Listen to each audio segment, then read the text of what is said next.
Halo semua, selamat datang di channel kami, Jurnal Kriminal bersama saya Tika Hawalo. Bagi Anda yang menyukai pembahasan tentang kasus-kasus kriminal, kami sengaja membangun channel ini untuk Anda. Jangan lupa untuk mendukung channel kami dengan cara subscribe, like, komen, dan share ke media sosial yang Anda punya. Seorang gadis muda yang bernama Melissa Chavez, dia lahir pada tahun 2008 di kota yang bernama Coquimbo di negara Chili. Melissa adalah anak terakhir dari pasangan Mirta Ardiles dan suaminya Denny Chavez.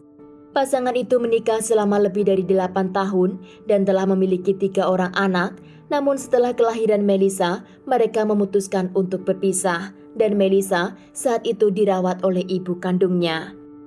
Walaupun pasangan itu sudah berpisah, anak-anak Mirta masih sangat dekat dengan keluarga dari pihak ayahnya. Terlebih dengan tante mereka yaitu wanita yang bernama Gina. Gina dan Melissa begitu sangat dekat, bahkan Gina sering mengajak Melissa tinggal di rumahnya. Sebagai seorang ibu tunggal yang harus membesarkan ketiga anaknya, Mirta harus bekerja di beberapa tempat, bahkan dia bekerja di sebuah bar untuk mendapat uang tambahan. Di bar itu Mirta memiliki sahabat dekat yaitu seorang wanita yang bernama Maria dan Maria menunjukkan di bar mana saja Mirta bisa mendapat kerja part-time. Dan dari sana akhirnya Mirta mendapat pekerjaan tetap di sebuah bar sebagai pelayan. Ketika Mirta sedang bekerja di bar itu, dia didekati oleh seorang pelanggan dan pria itu bernama Luis. Luis lahir di tahun 1981 dan saat itu dia bekerja sebagai penambang. Luis saat itu masih memiliki pasangan dan mereka hidup bersama, namun setelah Luis bertemu dengan Mirta, dia meninggalkan kekasihnya dan memilih pindah bersama dengan Mirta. Saat itu Luis mengatakan bahwa dia lebih nyaman dengan Mirta walaupun Mirta 8 tahun lebih tua darinya. Pada tahun 2010, Melissa saat itu berusia 2 tahun dan Melissa sangat dekat dengan ibunya. Namun Melissa memiliki karakter yang sangat pemalu dan tidak mudah untuk bersosial. Melissa tidak pernah memanggil Luis sebagai ayah karena Melissa tahu dan dia mengatakan bahwa Luis adalah orang asing. Mirta dan Luis di tahun 2012 mereka memiliki anak pertama dan kelahiran bayi tersebut membuat Melissa mulai menerima Luis sebagai anggota keluarga. Luis berusaha menyayangi Melissa seperti anak kandungnya sendiri dan dari kasih sayang tersebut akhirnya Melissa merasakan sosok seorang ayah. Di tahun 2014 Luis mulai berubah dan memiliki pandangan yang berbeda kepada Melissa. Melissa awalnya mengatakan kepada kakaknya bahwa Luis telah menyentuh bagian intimnya. Di sekolah, Melissa juga mengatakan kepada gurunya bahwa ayah tirinya itu telah menyentuh bagian tubuhnya. Pihak sekolah menghubungi Mirta dan menanyakan tentang apa yang telah diceritakan oleh Melissa dan mereka berusaha mencari solusi. Mirta tidak begitu percaya dan mengatakan bahwa suaminya tidak akan mungkin melakukan hal itu. Melissa berubah menjadi anak yang sangat tertutup dan dia suka menyendiri dan pihak sekolah berusaha untuk membantu anak tersebut. Pihak sekolah akhirnya membuat laporan ke kantor polisi untuk mereka mengusut kasus pelecehan tersebut. Pihak perlindungan anak akhirnya bertindak dan mereka menginginkan agar Melissa diberikan kepada ayah kandungnya dan dijauhkan dari Luis. Namun ternyata ayah Melissa saat itu dia mengalami depresi yang sangat dalam dan dia juga pengguna alkohol. Pihak perlindungan anak akhirnya menyerahkan Melissa di bawah pengawasan tantenya yaitu wanita yang bernama Gina. Pada bulan Oktober di tahun 2014, Mirta mengajukan ke pengadilan untuk mengambil hak asuh Melissa dari Gina.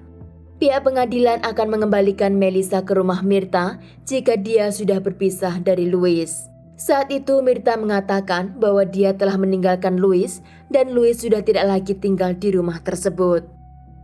Setelah 7 bulan Mirta memperjuangkan hak asuh Melissa kembali, akhirnya pada bulan Maret di tahun 2016, Melissa dibawa pulang oleh Mirta. Namun di hari yang sama, Luis juga kembali pulang ke rumah itu. Mirta meminta perlindungan kepada polisi agar Luis dikeluarkan dari rumah itu, namun pihak otoritas sudah menutup kasus yang terjadi di dalam rumah Mirta. Dan pihak perlindungan anak tidak melakukan pengawasan setelah Melissa kembali pulang ke rumah ibunya. Selama beberapa tahun tidak ada komplain atau file yang tercatat dari dalam rumah Mirta, entah memang di rumah itu tidak ada masalah atau selama itu mereka sembunyikan dan tidak mau melaporkan ke polisi. Pada bulan September di tahun 2020, Louis dan keluarganya, bahkan anak-anaknya, mereka pindah ke sebuah rumah berlantai 2 dan menurut mereka, lingkungan itu terbilang aman dan juga tenang. Mereka berharap dari situ kehidupan keluarganya akan menjadi lebih baik dan saat itu Melissa sudah berusia 12 tahun. Melissa di rumah itu sering menghabiskan waktunya di kamar dengan mendengarkan musik dan Melissa di sana menjadi anak yang sangat mandiri. Dia lebih suka menyendiri di kamar daripada bergaul di luar dengan teman-temannya. Di rumah itu Mirta melihat keanehan sikap Louis kembali karena Louis kini semakin memperhatikan Melissa lebih dan selalu mengkhawatirkan anak tersebut. Pada tanggal 26 November di tahun 2020, Louis yang berusia 37 tahun masuk ke kamar Melissa dan di sana tiba-tiba Louis memperkaos anak tersebut. Melissa hanya menangis di atas ranjang dan dia tidak mau keluar dari kamar hari itu dan setelah puas melakukan apa yang dia mau dari tubuh Melissa, Louis pun keluar seperti tidak terjadi sesuatu. Pada pukul 10.30 pagi, Louis membawa anak laki-lakinya keluar dengan menggunakan taksi. Karena hari itu, Louis akan membawa anaknya untuk vaksin. Pagi itu, Mirta yang berusia 45 tahun, dia masih sibuk membersihkan rumahnya dan sebenarnya dia tahu apa yang baru saja terjadi. Mirta dengan kecemburuan yang memuncak setelah Louis meninggalkan rumahnya, Mirta langsung pergi ke dapur dan dia mengambil senjata tajam. Mirta masuk ke kamar anaknya dan di sana dia melihat anaknya sedang menangis sambil menutup wajahnya di bantal.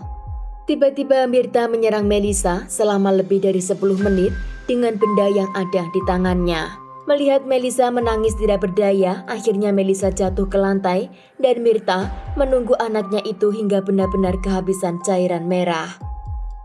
Setelah Melissa tidak bernyawa, Mirta mendapat SMS dari dokter gigi dan dokter itu menyuruh Mirta untuk datang ke klinik. Mirta meletakkan jasad Melissa ke ranjang kembali dan dia menyalakan api tepat di bawah ranjang tersebut. Pada pukul 11 pagi, Mirta keluar dari rumahnya dan Mirta berjalan menuju ke sebuah toko lalu mengambil uang dan naik taksi. Setelah 7 menit Mirta meninggalkan rumah tersebut, tetangga Mirta melihat asap yang keluar dari jendela rumah Mirta. Tetangga itu langsung menghubungi pihak pemadam kebakaran dan saat itu Louis dan anak laki-lakinya dalam perjalanan pulang. Louis melihat banyak sirena ambulan dan pemadam kebakaran menuju satu arah dengannya dan sesampainya di depan rumah, Louis baru tersadar bahwa kebakaran itu terjadi di rumahnya. Api sudah melahap sebagian besar rumah tersebut dan Louis menelpon Mirta dan menanyakan di mana keberadaan Melissa. Di saluran telepon Mirta mengatakan bahwa Melissa saat dia keluar, dia masih tidur di dalam kamarnya. Louis berusaha masuk ke dalam rumah tersebut setelah dia tahu bahwa Melissa masih ada di kamar tidurnya. Pihak pemadam kebakaran mencegah Louis karena saat itu api masih dalam keadaan besar. Setelah api berhasil dipadamkan, mereka menemukan jasad seorang di atas ranjang, namun jasad itu masih belum hangus. Dugaan awal Melissa meninggal karena kemungkinan dia menghisap asap yang beracun. Saat itu Mirta kembali pulang ke rumah dan dia mulai berakting di mana dia menangis histeris di depan rumahnya sambil memanggil nama Melissa. Di depan media Louis mengatakan bahwa siapa yang melakukan pembakaran di rumahnya harus bertanggung jawab dan dia juga meminta keadilan untuk anak tirinya. Setelah jasad Melissa dibawa ke ruang otopsi, investigasi di rumah itu terus berjalan. Dari hasil otopsi, pihak forensik mengatakan bahwa kematian Melissa bukan karena asap yang beracun, namun terdapat luka dari senjata tajam dan luka itu ada di sekujur tubuh korban. Dan kematian korban dikarenakan dia kehabisan cairan merah. Menurut saksi dari tetangga kanan dan kiri, mereka melihat asap itu setelah Mirta keluar dari dalam rumahnya. Namun ada yang mengatakan bahwa asap itu muncul setelah ada seorang pria berjalan di depan rumah Mirta. Mirta dan Louis mereka mengatakan bahwa mereka tidak ada di tempat kejadian saat api menyala. Bahkan saat mereka meninggalkan rumah itu, Melissa masih ada di kamarnya dan dia dalam keadaan baik. Menurut pihak forensik, korban mengalami 11 luka dan luka yang paling parah ada di bagian kepalanya. Lebih parahnya, Melissa menderita selama lebih dari 1 jam, bahkan pihak forensik juga menemukan tanda luka di area intim korban yang menyatakan bahwa Melissa adalah korban pemerkosaan. Penyidik di rumah itu menemukan senjata tajam yang digunakan oleh pelaku. Walaupun senjata itu sudah dicuci, namun masih terdapat DNA Mirta dan korban. Setelah mendapat bukti DNA tersebut, Mirta akhirnya ditangkap polisi. Selama 6 bulan investigasi, Mirta pun mendekam di sel tahanan. Jaksa penuntut meminta bukti atas hubungan Louis dan korban karena Louis pernah tercatat sebagai pelaku pelecehan dan pemerkosaan sebelumnya. Ketika penyidik mencari keberadaan Louis, ternyata Louis sudah melarikan diri dari rumah tersebut dan tidak ada yang tahu di mana keberadaannya saat itu. Gina, tante Melissa, mengatakan bahwa semua itu adalah kesalahan sistem perlindungan anak karena sebenarnya mereka tahu Louis kembali ke rumah Mirta dan mereka tidak berbuat apa-apa. Pada tanggal 17 November di tahun 2021, akhirnya penyidik menemukan Louis yang sedang bersembunyi di daerah terpencil yang ada di wilayah Coquimbo. Louis didakwa sebagai pelaku pelecehan yang kedua kalinya terhadap korban dan selama di persidangan, jaksa menyampaikan rincian tentang kejahatan yang telah dilakukan oleh Louis terhadap korban. Dari sana akhirnya Louis dimasukkan sel tahanan dengan alasan bahwa pembebasannya hanya akan menimbulkan bahaya bagi masyarakat lainnya. Pada tanggal 29 November, jaksa mendakwa Mirta sebagai pelaku pembunuhan dan juga menambahkan dakwaan baru karena dia menjadi kaki tangan kejahatan yang dilakukan oleh Louis. Setelah setahun kematian Melissa, pada tanggal 23 September di tahun 2022, terjadilah persidangan kepada Mirta. Menurut investigasi, selama Mirta di dalam penjara, dia sama sekali tidak menunjukkan rasa bersalah atau penyesalan telah menghabisi anak kandungnya tersebut. Di sana Mirta hanya mementingkan dirinya sendiri dan juga membenarkan apa yang telah dia lakukan kepada anaknya. Mirta juga menjalani tes psikologis dan ternyata Mirta tidak mengerti tentang rasa empati dan itu hampir serupa dengan manipulasi. Pengadilan setelah melihat bukti dan saksi, mereka mengatakan bahwa Mirta memiliki potensi akan mendekam di penjara seumur hidup. Di pengadilan, Louis dinyatakan bersalah dan dijatuhi hukuman selama 10 tahun dan 1 hari penjara atas pelecehan yang dilakukan kepada korban dan juga hukuman tambahan selama 10 tahun bebas tapi bersyarat. Terjadi persidangan pada tanggal 23 April di tahun 2023 yang dimana persidangan itu terjadi selama 20 hari. Di sana menyajikan kronologi secara rinci dan juga peristiwa hingga terjadinya pembunuhan. Jaksa menjelaskan bahwa dari semua file dan bukti menunjukkan bahwa Mirta adalah seorang wanita yang sangat pecemburu, terlebih kepada anak kandungnya sendiri. Di persidangan itu, Mirta dijatuhi hukuman selama 18 tahun penjara dalam kasus pembunuhan terhadap anaknya sendiri dan hukuman tambahan selama 15 tahun penjara dalam kasus pembakaran rumahnya. Dengan jumlah total, Mirta akan mendekam di penjara selama 33 tahun. Sekian kasus hari ini, jangan lupa tinggalkan like dan komen. Jika Anda tidak keberatan, klik tombol subscribe untuk mendukung channel kami. Terima kasih saya ucapkan kepada Anda para subscribers. Sekian, sampai jumpa di kasus berikutnya.